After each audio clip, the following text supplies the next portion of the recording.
ನಮಸ್ತೆ ಸ್ನೇಹಿತರೆ.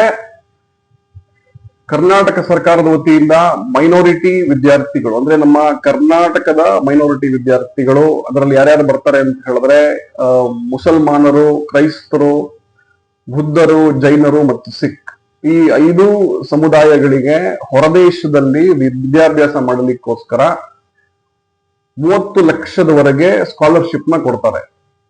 1 ವರ್ಷ ನೀವೇನಾದ್ರೂ ಕೋರ್ಸ್ ಮಾಡಿದ್ರೆ ನಿಮಗೆ 15 ಲಕ್ಷ ರೂಪಾಯಿ ಕೊಡ್ತಾರೆ. 2 ವರ್ಷ ಮಾಡಿದ್ರೆ 30 ಲಕ್ಷ ರೂಪಾಯಿ ಕೊಡ್ತಾರೆ.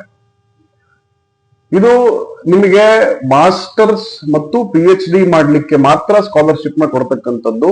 ನೀವು ಯಾರಾದ್ರೂ ಬ್ಯಾಚುಲರ್ಸ್ ಇನ್ನು ಮುಗಿಸಿಲ್ಲ, ಫಸ್ಟ್ ಇಯರ್ ಅಲ್ಲಿ ಇದ್ದೀರಾ, ಸೆಕೆಂಡ್ ಇಯರ್ ಅಲ್ಲಿ ಇದ್ದೀರಾ ಅಂತ ಹೇಳಿದ್ರೆ ನೀವು ಅಪ್ಲಿಕೇಶನ್ ಹಾಕ್ಲಿಕ್ಕೆ ಸಾಧ್ಯವಿಲ್ಲ. ಫೈನಲ್ ಇಯರ್ ವಿದ್ಯಾರ್ಥಿಗಳು ಅಂದ್ರೆ BE, BCom, BBM ಯಾವುದೇ ಬ್ಯಾಚುಲರ್ಸ್ ನ ಫೈನಲ್ ಇಯರ್ ವಿದ್ಯಾರ್ಥಿಗಳು ಅಪ್ಲಿಕೇಶನ್ ನ ನೀವು ಹಾಕಬಹುದು. ಯಾಕಂತ ಹೇಳಿದ್ರೆ ನೀವು ಫೈನಲ್ ಇಯರ್ ಅಲ್ಲಿ ಇದ್ದಾಗಲೇ ಯೂನಿವರ್ಸಿಟಿಗೆ ಅಪ್ಲಿಕೇಶನ್ಸ್ ಗಳನ್ನ ಹಾಕಬಹುದು. ಅಥವಾ ಈಗಾಗಲೇ ನೀವು ಬ್ಯಾಚುಲರ್ಸ್ ಮುಗಿಸಿದ್ದು ಅಥವಾ ಮಾಸ್ಟರ್ಸ್ ಮುಗಿಸಿದ್ರೆ ನೀವು ಈ ಅಪ್ಲಿಕೇಶನ್ಸ್ ಗಳನ್ನ ಪ್ರಾಸೆಸ್ ಮಾಡಬಹುದು. ಇದರ ಎಂಟೈರ್ ಪ್ರಾಸೆಸ್ ಮತ್ತು ಎಲಿಜಿಬಿಲಿಟಿ ಕ್ರೈಟೀರಿಯಾ ಪ್ರತಿಯೊಂದನ್ನು ನಾನು ನಿಮಗೆ ಹೇಳ್ತಾ ಹೋಗ್ತೇನೆ. ನೋಡಿ, ಮೊದಲನೇದಾಗಿ ಈಗಾಗಲೇ ನಾನು ಹೇಳದಂಗೆ ಇದು ಕೊಡ್ತಾ ಇರತಕ್ಕಂಥದ್ದು ರಾಜ್ಯ ಸರ್ಕಾರ, ಕೇಂದ್ರ ಸರ್ಕಾರ ಅಲ್ಲ, ರಾಜ್ಯ ಸರ್ಕಾರ. ಸೊ 1 ವರ್ಷಕ್ಕೆ 15 ಲಕ್ಷ ರೂಪಾಯಿ ಕೊಡ್ತಾರೆ, 2 ವರ್ಷಕ್ಕೆ ನಿಮಗೆ 30 ಲಕ್ಷ ರೂಪಾಯಿಗಳನ್ನ ಕೊಡ್ತಾರೆ.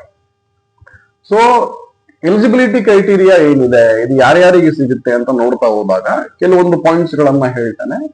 ಸೊ ನೀವು ನೋಟ್ ಮಾಡ್ಕೊಳ್ಳಿ. ಮೊದಲನೇದಾಗಿ ನೀವು ಕರ್ನಾಟಕದ ಮೈನಾರಿಟಿ ವಿದ್ಯಾರ್ಥಿ ಆಗಿರಬೇಕು. ಬೇರೆ ಹೊರ ರಾಜ್ಯದ ವಿದ್ಯಾರ್ಥಿಗಳಾದರೆ ಈ ಸ್ಕಾಲರ್ಶಿಪ್ ಸಿಗೋದಿಲ್ಲ. ಎರಡನೆಯದು, ನಿಮ್ಮ ವಾರ್ಷಿಕ ಫ್ಯಾಮಿಲಿ ಇನ್ಕಮ್ ಅಂದ್ರೆ ನಿಮ್ಮ ಆನ್ಯುವಲ್ ಫ್ಯಾಮಿಲಿ ಇನ್ಕಮ್ ಏನಿರುತ್ತೆ ಅದು 8 ಲಕ್ಷಕ್ಕಿಂತ ಕಮ್ಮಿ ಇರಬೇಕು. 8 ಲಕ್ಷಕ್ಕಿಂತ ಕಮ್ಮಿ ಇರಬೇಕು ನಿಮ್ಮ ಆನ್ಯುವಲ್ ಫ್ಯಾಮಿಲಿ ಇನ್ಕಮ್. ಮತ್ತು ಇದು ಬಿಟ್ಟು ಮೂರನೇ ಕಂಡೀಷನ್ ಏನಪ್ಪಾ ಅಂತ ನೋಡಿದ್ರೆ, QS ರ್ಯಾಂಕಿಂಗ್ 500 ಒಳಗಡೆ ಬರತಕ್ಕಂತ ಯೂನಿವರ್ಸಿಟೀಸ್ ಗಳಿಗೆ ಮಾತ್ರ ಈ ಸ್ಕಾಲರ್ಶಿಪ್ಸ್ ನ ಕೊಡ್ತಾರೆ. QS ರ್ಯಾಂಕಿಂಗ್ 500 ಒಳಗಡೆ ಬರುವ ಯೂನಿವರ್ಸಿಟಿಗಳಿಗೆ ಮಾತ್ರ ಈ ಸ್ಕಾಲರ್ಶಿಪ್ ನ ಕೊಡ್ತಾರೆ. ಮತ್ತು ಇದು ಬಿಟ್ಟು ನಿಮ್ಮ ಪರ್ಸೆಂಟೇಜ್ ಏನಿರುತ್ತೆ ಅದು ಮಿನಿಮಮ್ 60% ಇರಬೇಕಾಗತ್ತೆ. ಸೊ ಮಿನಿಮಮ್ 60% ನಿಮ್ಮ ಎಜುಕೇಶನಲ್ ಕ್ವಾಲಿಫಿಕೇಶನ್ ನಲ್ಲಿ 60% ಇರಬೇಕಾಗತ್ತೆ. ಮತ್ತು ಇದು ಬಿಟ್ಟು ನಾವು ಸ್ಕಾಲರ್ಶಿಪ್ಗೆ ಅಪ್ಲೈ ಮಾಡ್ಬೇಕಂತ ಹೇಳಿದ್ರೆ ಅನ್ಕಂಡೀಷನಲ್ ಆಫರ್ ಲೆಟರ್ ಇರಬೇಕು. ಅಂದ್ರೆ ನೀವು ಯೂನಿವರ್ಸಿಟೀಸ್ಗೆ ಅಪ್ಲೈ ಮಾಡಿದಾಗ ಅದರಲ್ಲಿ ಯಾವುದೇ ರೀತಿಯ ಕಂಡೀಷನ್ಸ್ ಗಳಿರಬಾರದು. ಸಂಪೂರ್ಣವಾಗಿ ಅದು ಅನ್ಕಂಡೀಷನಲ್ ಆಫರ್ ಲೆಟರ್ ಆಗಿರಬೇಕು. ಕಂಡೀಷನ್ಸ್ ಏನಾದ್ರೂ ನಿಮಗೆ ಆಫರ್ ಲೆಟರ್ ಅಲ್ಲಿ ಇದ್ರೆ, ಸರ್ವೇ ಸಾಮಾನ್ಯ ಯಾವುದೇ ಯೂನಿವರ್ಸಿಟೀಸ್ಗೆ ನೀವು ಅಪ್ಲೈ ಮಾಡಿದಾಗ ಅದರಲ್ಲಿ ಕಂಡೀಷನ್ಸ್ ಕೊಟ್ಟೇ ಕೊಡ್ತಾರೆ. ಸೊ ನಾವೇನ್ ಮಾಡ್ಬೇಕಪ್ಪ ಅಂತ ಹೇಳಿದ್ರೆ, ಫಸ್ಟ್ ಆ ಕಂಡೀಷನ್ಸ್ ಗಳನ್ನ ಫುಲ್ಫಿಲ್ ಮಾಡಿದ ನಂತರ ಅದು ಅನ್ಕಂಡೀಷನಲ್ ಆಫರ್ ಲೆಟರ್ ಆಗುತ್ತೆ. ಅದಾದ್ಮೇಲೆ ನಾವು ಸ್ಕಾಲರ್ಶಿಪ್ಗೆ ಆನ್ಲೈನ್ ಅಲ್ಲಿ ನಾವೇ ಅಪ್ಲೈ ಮಾಡಿ ಕೊಡ್ತೇವೆ. ಸೊ ಇದು ಇನ್ನೊಂದು ಕಂಡೀಷನ್. ಈಗ ಪ್ರೊಸೆಸ್ ಫ್ಲೋ ಹೇಗೆ ನಡೆಯುತ್ತೆ, ನಮಗೆ ಇದು ಹಣ ಯಾವಾಗ ಸಿಗುತ್ತೆ, ಮುಂಚೆನೆ ಕೊಡ್ತಾರ, ಯಾವ ರೀತಿ, ಇದನ್ನೆಲ್ಲ ನೋಡ್ತಾ ಹೋದಾಗ ಪ್ರೊಸೆಸ್ ಫ್ಲೋ 1 by 1 ಹೇಳ್ತಾ ಹೋಗ್ತಾನೆ. ಮೊದಲನೆಯದಾಗಿ ಯೂನಿವರ್ಸಿಟೀಸ್ಗೆ ನಾವು ಅಪ್ಲೈ ಮಾಡಬೇಕಾಗುತ್ತೆ. ಸೊ ಯೂನಿವರ್ಸಿಟೀಸ್ಗೆ ಅಪ್ಲೈ ಮಾಡಿದ ನಂತರ ನಮಗೆ ಕಂಡೀಷನಲ್ ಅಥವಾ ಅನ್ಕಂಡೀಷನಲ್ ಆಫರ್ ಲೆಟರ್ ಬರುತ್ತೆ. ಅನ್ಕಂಡೀಷನಲ್ ಆಫರ್ ಲೆಟರ್ ಬಂದ್ರೆ ನಾವು ಡೈರೆಕ್ಟ್ ಆಗಿ ಸ್ಕಾಲರ್ಶಿಪ್ಗೆ ಅಪ್ಲೈ ಮಾಡ್ತೇವೆ. ಕಂಡೀಷನಲ್ ಆಫರ್ ಲೆಟರ್ ಬಂದ್ರೆ ಅದರಲ್ಲಿ ಏನ್ ಕಂಡೀಷನ್ಸ್ ಇರುತ್ತೆ ಅದನ್ನು ಫುಲ್ಫಿಲ್ ಮಾಡಿ ಸ್ಕಾಲರ್ಶಿಪ್ಗೆ ಅಪ್ಲೈ ಮಾಡ್ತೇವೆ. ಇದಾದ ನಂತರ ನಾವು ಜನರಲ್ ಕ್ಯಾಟಗರಿ ವಿದ್ಯಾರ್ಥಿಗಳು ಅಥವಾ OBC ವಿದ್ಯಾರ್ಥಿಗಳು ಯಾವ ರೀತಿ ವೀಸಾ ಅಪ್ಲೈ ಮಾಡ್ತಾರೆ ಅದೇ ರೀತಿ ನಾವು ಕೂಡ ಅಪ್ಲೈ ಮಾಡಬೇಕಾಗತ್ತೆ. ಸೊ ಯಾವುದೇ ಕಂಟ್ರಿಗೆ ನಾವು ವೀಸಾ ಅಪ್ಲೈ ಮಾಡ್ಬೇಕಂತ ಹೇಳಿದ್ರೆ ನಮ್ಮ ಹತ್ರ 1 ವರ್ಷದ ಟ್ಯೂಷನ್ ಫೀಸ್ ಇದೆ ಮತ್ತು 1 ವರ್ಷದ ಕಾಸ್ಟ್ ಆಫ್ ಲಿವಿಂಗ್ ಇದೆ ಅಂತ ನಾವು ಇಮಿಗ್ರೇಷನ್ಗೆ ನಾವು ಪ್ರೂವ್ ಮಾಡಬೇಕಾಗತ್ತೆ. ಸೊ ಇದಕ್ಕೆ ಒಂದು ನಮ್ಮದೇ ಆದಂತಹ ದುಡ್ಡಿದ್ರೆ ನಾವು ನಮ್ಮ ದುಡ್ಡಲ್ಲೇ ವೀಸಾಗಳನ್ನ ಪ್ರೊಸೆಸ್ ಮಾಡಬಹುದು. ಅಥವಾ ಎಜುಕೇಶನಲ್ ಲೋನ್ ತಗೊಂಡು, ಓವರ್ಸೀಸ್ ಎಜುಕೇಶನಲ್ ಲೋನ್ ತಗೊಂಡು ನಾವು ವೀಸಾ ಅಪ್ಲೈ ಮಾಡಬಹುದು.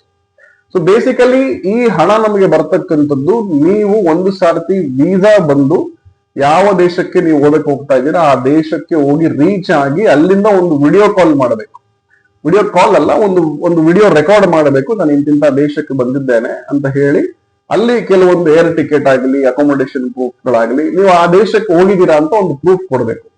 ಯಾಕಂತ ಹೇಳಿದ್ರೆ ಸುಮಾರು ಜನ ವಿದ್ಯಾರ್ಥಿಗಳು ಏನ್ ಮಾಡ್ಬಿಡ್ತಾರೆ, ಇನ್ ಕೇಸ್ ನೀವು ಇಂಡಿಯಾಲಿ ಇರ್ಬೇಕಂದ್ರೆ ಕಾಸು ಕೊಟ್ರೆ ಅವ್ರು ಹೊರದೇಶಕ್ಕೆ ಹೋಗೋದೇ ಇಲ್ಲ. 15 ರಿಂದ 30 ಲಕ್ಷ ರೂಪಾಯಿ ತಗೊಂಡು ಇಂಡಿಯಾಲೇ ಇದ್ದು ಬಿಡ್ತಾರೆ. ಸೊ ಈ ಕಾರಣಕ್ಕೋಸ್ಕರ ಫಸ್ಟ್ ನಮ್ಮ ದುಡ್ಡಲ್ಲೇ ನಾವು ಖರ್ಚು ಮಾಡಿಕೊಂಡು ಎಲ್ಲಾ ಖರ್ಚು ವೆಚ್ಚಗಳು, ಫ್ಲೈಟ್ ಟಿಕೆಟ್ ಆಗ್ಲಿ, ಅಕೊಮೊಡೇಷನ್ ಆಗಲಿ, ಯೂನಿವರ್ಸಿಟಿ ಫೀಸ್ ಆಗ್ಲಿ, ಯಾವುದೇ ಫೀಸ್ಗಳಾಗ್ಲಿ ಎಲ್ಲ ನಾವೇ ಖರ್ಚು ಮಾಡಿಕೊಂಡು ಅಲ್ಲಿ ರೀಚ್ ಆದ ನಂತರ ನಮಗೆ 1 ಅಥವಾ 2 ತಿಂಗಳ ಒಳಗಡೆ ನಮ್ಮ ಇಂಡಿಯನ್ ಅಕೌಂಟಿಗೆ ಆ ಸಂಪೂರ್ಣ ದುಡ್ಡನ್ನ ಸರ್ಕಾರ ಹಾಕ್ತಾರೆ. ಸೊ ಇದು ನಿಮಗೆ ಸಿಗುತ್ತೋ ಇಲ್ವೋ ಅಂತ ನಿಮಗೆ ಸ್ಕಾಲರ್ಶಿಪ್ ಆಫೀಸ್ಗೆ ಹೋಗಿದ ತಕ್ಷಣ ನಿಮ್ಗೆ ಅಲ್ಲಿ ಗೊತ್ತಾಗತ್ತೆ. ಸೊ ನಿಮ್ಮೆಲ್ಲಾ ಡಾಕ್ಯುಮೆಂಟ್ಸ್ ಗಳನ್ನ ವೆರಿಫೈ ಮಾಡಿ ಅವ್ರು ಹೇಳ್ತಾರೆ ಸೊ ನೀವು ಎಲಿಜಿಬಲ್ ಇದ್ದೀರಾ ಇಲ್ವಾ ಅಂತ. ಸೊ ಒಂದ್ಸರ್ತಿ ಅವ್ರ ಅಪ್ಲಿಕೇಶನ್ಸ್ ಗಳನ್ನ ಅಕ್ಸೆಪ್ಟ್ ಮಾಡಿದ್ಮೇಲೆ ನಿಮ್ಗೆ ಬಂದೇ ಬರುತ್ತೆ ಅಂತ ಗ್ಯಾರಂಟಿ ಇರುತ್ತೆ. ಸೊ ನೀವು ಸ್ಕಾಲರ್ಶಿಪ್ಗೆ ಅಪ್ಲೈ ಮಾಡಿದ ನಂತರ ಸೋಷಿಯಲ್ ವೆಲ್ಫೇರ್ ಡಿಪಾರ್ಟ್ಮೆಂಟ್ ಅಂದ್ರೆ ನಮ್ಮ ಮೈನಾರಿಟಿ ಡಿಪಾರ್ಟ್ಮೆಂಟ್ ಇಂದ ನಿಮಗೆ ಕಾಲ್ ಅಥವಾ ಇಮೇಲ್ ಬರುತ್ತೆ. ಸೊ ಇಮೇಲ್ ಬಂದು ನಿಮ್ಮ ಎಲ್ಲಾ ಡಾಕ್ಯುಮೆಂಟ್ಸ್ ಗಳನ್ನ ತಗೊಂಡು ಬನ್ನಿ, ಒಂದು ಪರ್ಟಿಕ್ಯುಲರ್ ಡೇ ಅಂತ ಇರುತ್ತೆ. ಆ ಪರ್ಟಿಕ್ಯುಲರ್ ಡೇಗೆ ಬೇರೆ ಬೇರೆ ವಿದ್ಯಾರ್ಥಿಗಳು ಇರ್ತಾರೆ. ಆ ವಿದ್ಯಾರ್ಥಿಗಳ ಜೊತೆ ನೀವು ಹೋದಾಗ ನಿಮ್ಮ ಡಾಕ್ಯುಮೆಂಟ್ಸ್ ಗಳನ್ನು ವೆರಿಫೈ ಮಾಡಿ ನಿಮಗೂ ಕೂಡ ಸ್ಕಾಲರ್ಶಿಪ್ ನ ಅಪ್ರೂವ್ ಮಾಡ್ತಾರೆ. ಸೊ ಇದು ಕರ್ನಾಟಕದ ಬಹಳಷ್ಟು ಜನ ನಮ್ಮ ಮೈನಾರಿಟಿ ವಿದ್ಯಾರ್ಥಿಗಳಿಗೆ ಇದರ ಬಗ್ಗೆ ಮಾಹಿತಿ ಇಲ್ಲ. ಸೊ ನೀವು ಕೂಡ ಯೂಸ್ ಮಾಡ್ಕೊಳ್ಳಿ ಮತ್ತು ನಿಮ್ಮ ಸ್ನೇಹಿತರು, ನಿಮ್ಮ ಕುಟುಂಬದವರಿಗೆ ಕೂಡ ಇದರ ಬಗ್ಗೆ ಮಾಹಿತಿ ತಿಳಿಸ್ಕೊಡಿ. ವಿದ್ಯಾವಕಾಶ ಸಂಸ್ಥೆ ಕಳೆದ 10 ವರ್ಷಗಳಿಂದ ಸುಮಾರು 500 ಜನ ಮೇಲೆ ವಿದ್ಯಾರ್ಥಿಗಳನ್ನ ಬರೀ ಸ್ಕಾಲರ್ಶಿಪ್ ಬೇಸಿಸ್ ಮೇಲೆ ನಾವು ಕಳಿಸ್ಕೊಟ್ಟಿದ್ದೇವೆ. ಸೊ ನಿಮಗೇನಾದ್ರೂ ಅಸಿಸ್ಟೆನ್ಸ್ ಬೇಕು, ಎಂಡ್ ಟು ಎಂಡ್ ಪಾಸ್ಪೋರ್ಟ್ ಇಂದ ಹಿಡಿದು ನೀವು ಅಲ್ಲಿ ರೀಚ್ ಆಗೋವರೆಗೂ ಏನಾದ್ರೂ ಅಸಿಸ್ಟೆನ್ಸ್ ಬೇಕು ಅಂತ ಹೇಳಿದ್ರೆ ನೀವು ನಮ್ಮನ್ನು ಸಂಪರ್ಕ ಮಾಡಬಹುದು. ಸೊ ಮೊಬೈಲ್ ನಂಬರ್ ಡಿಸ್ಪ್ಲೇ ಆಗ್ತಾ ಇದೆ. ಸೊ ನಾವು ನಿಮಗೆ ಇದರ ಅಸಿಸ್ಟೆನ್ಸ್ ಕೊಡ್ತೇವೆ. ನಮ್ಮ ಆಫೀಸ್ ಬೆಂಗಳೂರಿನ ಮತ್ತಿಕೆರೆಯಲ್ಲಿದೆ ಮತ್ತು ನಮ್ಮ ವಿದ್ಯಾವಕಾಶ ಸಂಸ್ಥೆ ಮಿನಿಸ್ಟ್ರಿ ಆಫ್ ಎಕ್ಸ್ಟರ್ನಲ್ ಅಫೇರ್ಸ್ ಕಡೆಯಿಂದ ಲೈಸೆನ್ಸ್ ಪಡೆದಿರತಕ್ಕಂತಹ ಏಕೈಕ ಸಂಸ್ಥೆ. ಸೊ ನೀವು ಕೂಡ ಬನ್ನಿ, ನಿಮ್ಮ ಸ್ನೇಹಿತರಿಗೂ ತಿಳಿಸ್ಕೊಡಿ, ಇದರ ಸುವರ್ಣ ಅವಕಾಶವನ್ನ ಯೂಸ್ ಮಾಡ್ಕೊಳ್ಳಿ. ನಮಸ್ತೆ.